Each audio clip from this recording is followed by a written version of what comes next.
प्रियात्मन ओम चैतन्यम शाश्वतम शांतम व्योमातीतम निरंजनम नाद बिंदु कलातीतम तस्मै श्री गुरुवे नमः।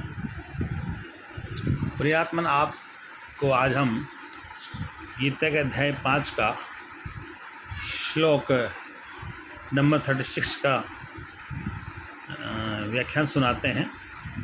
नहीं ज्ञानेन सदृशम पवित्रमहि विद्यते तत्पश्चम योग संसेदम कालेन आत्मनि विन्दति। इस संसार में ज्ञान के समान पवित्र करने वाला निसंदेह कुछ भी नहीं है। उस ज्ञान को कितनी ही काल के कर्मयोग से द्वारा शुद्ध अंतःकरण हुआ मनुष्य अपने आप ही आत्मा में पा लेता है। कृष्ण गीता में कहते हैं कि नहीं ज्ञानेन सदृशम पवित्रम विद्यते, कि ज्ञान के अलावा कोई पवित्र करने वाला नहीं है। अब यहाँ एक शर्त लगाइए कि बहुत काल से कर्मयोग के द्वारा जिसका अंतःकरण शुद्ध हो गया है। अंतःकरण शुद्ध का तात्पर्य कि जिसके निष्काम कर्म से अंतःकरण शुद्ध हो गया है। इसके लिए कहा है कि कर्मयोग के द्वारा अशुद्ध अंतःकरण, सकाम कर्म से शुद्ध अंतःकरण नहीं होता कभी भी, तो निष्काम कर्म से अंतःकरण शुद्ध के लिए कहा गया।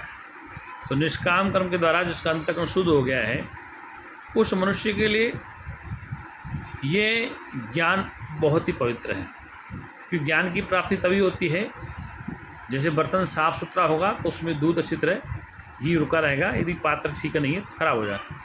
यहाँ पर शुद्ध अंतःकरण की बात कृष्ण कह रहे हैं कि निष्काम कर्म के द्वारा जिनका अंतःकरण शुद्ध हो गया है, अर्थात जिनके लिए समस्त क्रियाएं अपने लिए हो जाती हैं, अपने आत्मा से आत्मा के लिए हो जाती हैं, ऐसे ज्ञानी के लिए नहीं ज्ञानेन सदृशम पवित्रम विद्यते।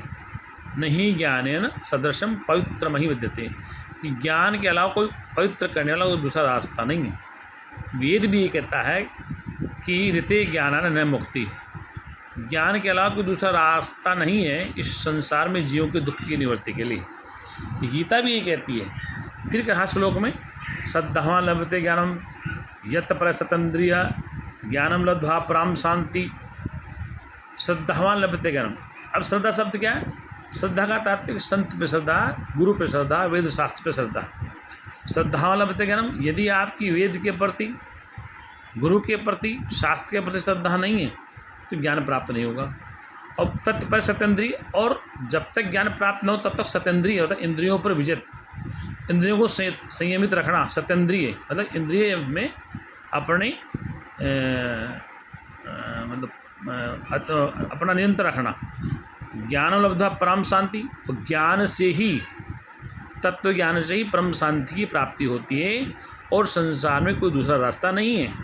इसलिए ज्ञान को प्राप्त करो बिना विलंब के, मतलब तत्काल ही। जैसे अंधेरे कमरे में एक बल्ब जलाने से ही अंधेरा गायब हो जाता है, ठीक ही एक ज्ञान की चिंगारी जब जीव के अंतःकरण में जल जाती है तो उसको भगवत प्राप्ति रूप शांति तत्काल ही प्राप्त हो जाती है। गुरुदेव कहा करते कि जो जो स्थिरता आती है त्यों तो शांति दर्शाती। तो शांति कब होगी? निष्काम कर्म के द्वारा आपका अंतःकरण शुद्ध होगा और उस निष्काम कर्म के बाद ही आपको ज्ञान की प्राप्ति होगी। तो निष्काम का तात्पर्य है कि जब समस्त कर्म आपके अपने लिए हो जाएंगे, जहाँ पर दूसरी सत्ता नहीं होती, कि आप ही होते अपने आप ही देने वाले, आप ही लेने वाले, सब कुछ अपने आप में होता। आत्मनि आत्मा तुष्ट है, ज्ञानी आत्मा से आत्मा में संतुष्ट होता है। इसलिए इस ज्ञान के लिए कहा है भगवान ने।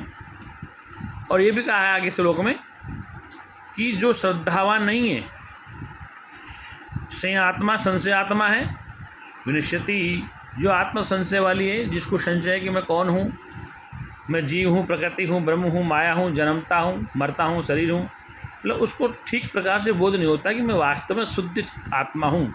तो संशय आत्मा विनश्यति, ऐसे संशय वाली आत्मा का नाश निश्चित हो जाता है। ऐसा जीव अधोगति हो जाता है जिसको यही नहीं पता कि मेरे जीवन का लक्ष्य क्या है, मेरा उद्देश्य क्या है।